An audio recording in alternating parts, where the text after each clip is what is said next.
बच्चों, आज मैं आप लोग को पढ़ाने वाली हूँ चैप्टर 13 निर्मय। इसमें आज हम लोग सीखेंगे, जैसा कि मैंने टॉपिक दिया है, देखो आप लोग, एक त्रिभुज के क्षेत्रफल के बराबर क्षेत्रफल वाले एक समानांतर चतुर्भुज की रचना।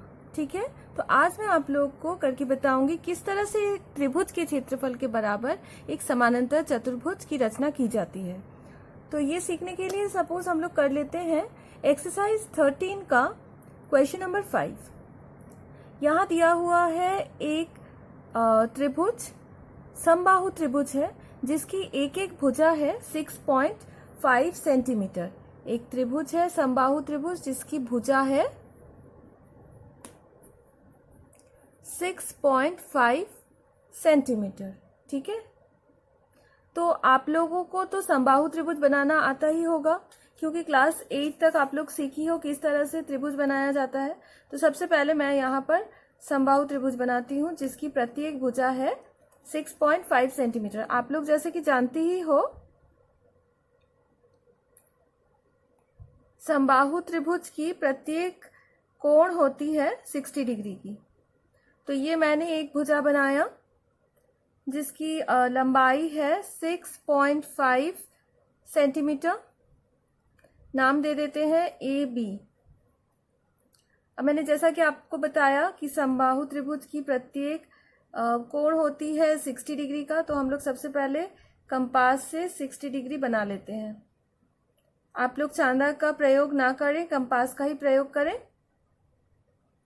लेकिन कुछ प्रश्न ऐसे भी होंगे जहां आप लोग चांदा का ही प्रयोग करना पड़ेगा, जैसे कि मान लो 55 डिग्री अगर बनाने के लिए कहा जाए तो वहां तो आप लोग कंपास से नहीं बना पाओगी, आप लोग को चांदा का प्रयोग ही करना पड़ेगा।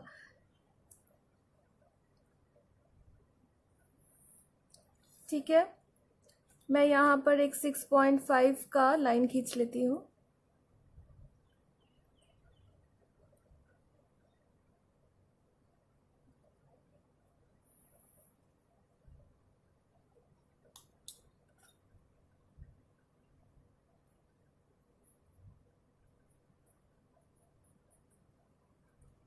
ठीक है, अब इसे हम लोग माप लेते हैं।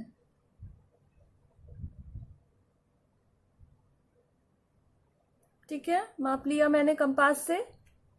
मापने के बाद यहाँ पे चाप रख के मैंने काटा, तो ये बन गया हम लोगों का समबाहु त्रिभुज जिसकी प्रत्येक भुजा है 6.5 सेंटीमीटर।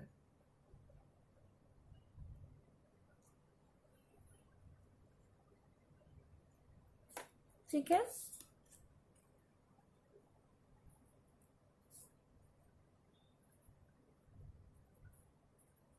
ये तो त्रिभुज बनाने का काम हम लोग का खत्म हो गया, जो कि आप लोग पहले ही लोअर क्लासेस में सीख चुकी हो। अब जो हम लोग सीखने वाले हैं, ये त्रिभुज के क्षेत्रफल के बराबर हम लोग एक समानांतर चतुर्भुज की रचना करेंगे।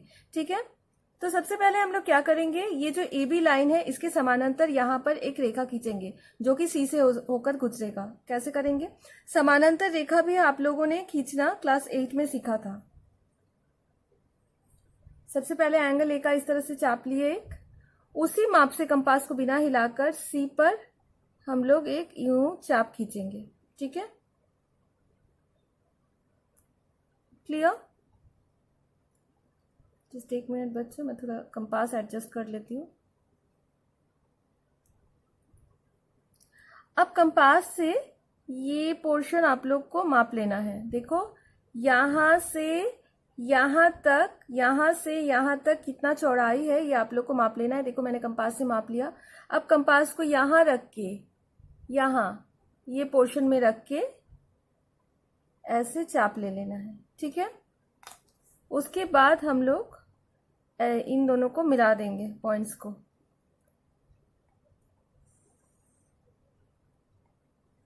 तो ये जो रेखा बना, देखो, ये रेखा ए बी के साथ समानांतर है। ठीक है,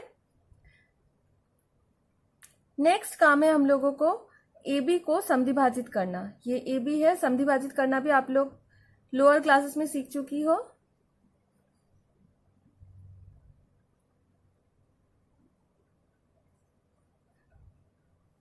ठीक है, देखो ए बी को हम लोग समद्विभाजित कर रहे हैं, तो सपोज जहां पर समद्विभाजित हुआ उस पॉइंट का नाम दे दिए डी। ठीक है, अब ये जो 5 नंबर क्वेश्चन है, हम लोग का जो चतुर्भुज बनेगा वो बनेगा डी पॉइंट से। ठीक है, तो यहां पर अगर कुछ बोला नहीं जाता तो सिंपल हम लोग यहां से बनाना शुरू कर देते चतुर्भुज। लेकिन देखो प्रश्न में बोला गया है कि एक समानांतर चतुर्भुज अंकित करें जिसका एक कोण 45 डिग्री का होगा। तो हमारा काम होगा, हम लोग डी पर 45 डिग्री का कोण बनाएंगे। तो क्योंकि हम लोगों ने समद्विभाजित किया है तो ऑब्वियसली ये वाला 90 डिग्री का कोण है, ये डी जो है ये पूरा 90 डिग्री का कोण है। तो 90 को हम लोग अगर समद्विभाजित कर दें तो हम लोग का 45 डिग्री हो जाएगा। तो हम लोग यहाँ पर समद्विभाजित कर देते हैं इस 90 को। ये तभी करना है, यहाँ पर अगर मान लो 60 डिग्री का कोण बनाने के लिए कहा जाता तो आप लोग 60 डिग्री का कोण बनाती। यहाँ पर 45 बोला गया है, इसीलिए मैं 45 डिग्री का कोण बना रही हूं। ठीक है,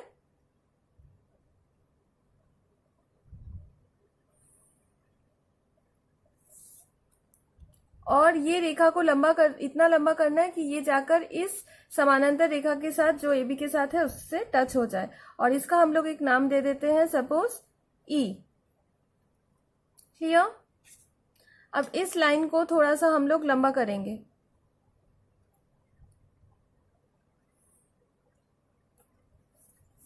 ठीक है, मैं ये मिटा रही हूं क्योंकि मेरा यहाँ ड्राइंग के ऊपर ये लाइन आ जाएगा, तो इसीलिए मैं ये मिटा रही हूं।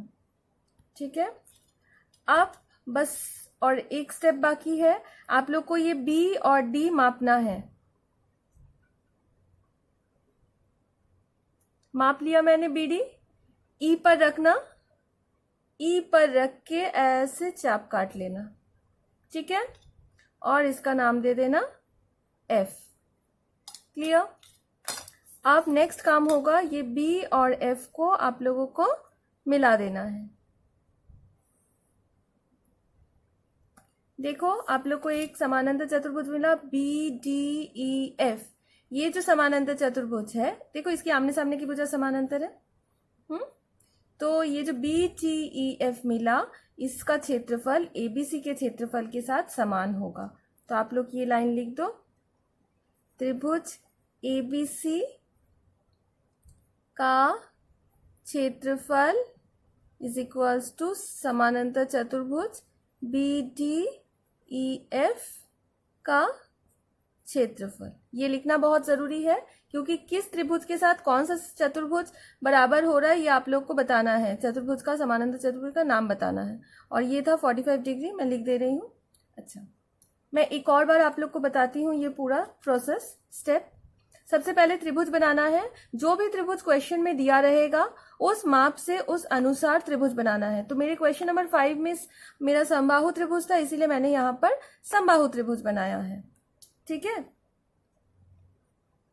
अच्छा, अब नेक्स्ट काम है आप लोगों को इस AB के समानांतर यहाँ पर एक रेखा खींचना है। तो मैंने यहाँ एक चाप लिया और इधर एक चाप लिया, फिर इसको मापकर यहाँ चाप काट के इसे लाइन को बना दिया। तो ये AB के साथ समानांतर हो गया ये रेखा। नेक्स्ट स्टेप था आप लोग को AB को समद्विभाजित करना है। आधा से ज्यादा चाप लेकर ऊपर नीचे समद्विभाजित किए, डी पॉइंट मिला हम लोगों को। अब इस डी पॉइंट पर ही समानांतर चतुर्भुज बनेगा। लेकिन ध्यान रखना है क्वेश्चन में क्या बोला गया है। अगर क्वेश्चन में यहाँ जितने डिग्री के कोण वाला समानांतर चतुर्भुज बोला जाएगा उतना डिग्री वाला ही बनाना है। इस 5 नंबर क्वेश्चन में 45 डिग्री वाला बोला गया था, इसीलिए मैंने यहाँ पर पूरा 90 था, 90 को देखो समद्विभाजित करके 45 बनाए थे। मान लो यहाँ पर 60 डिग्री बोला जाता तो आप लोग यहाँ पर 60 डिग्री का कोण बनाती, डी पर कंपास को रख के चाप लेकर 60 डिग्री का कोण बनाती। अगर यहाँ पर बोला जाता मान लो आयत बनाओ, तो ऑलरेडी आप लोग का ये 90 डिग्री है, आयत के तो चारों कोण 90 होते हैं, तो आप इसी रेखा को, ये रेखा और खींचने का जरूरत नहीं पड़ता। तब हम लोग क्या करते, इसी को लंबा कर देते तो हम लोगों का 90 डिग्री का कोण मिल जाता। उसके बाद देखो मैंने BD को मापा था, BD को मापकर यहाँ जो E बिंदु था वहां से चाप लेकर मैंने यहाँ मिला दिया था। ठीक है, तो उसके बाद जो मुझे समानांतर चतुर्भुज मिला उसका क्षेत्रफल ABC के क्षेत्रफल के साथ इक्वल हो जाएगा। क्लियर बच्चों? तो ठीक है, आप लोग इस एक्सरसाइज का सवाल घर में प्रैक्टिस कीजिए। Thank you.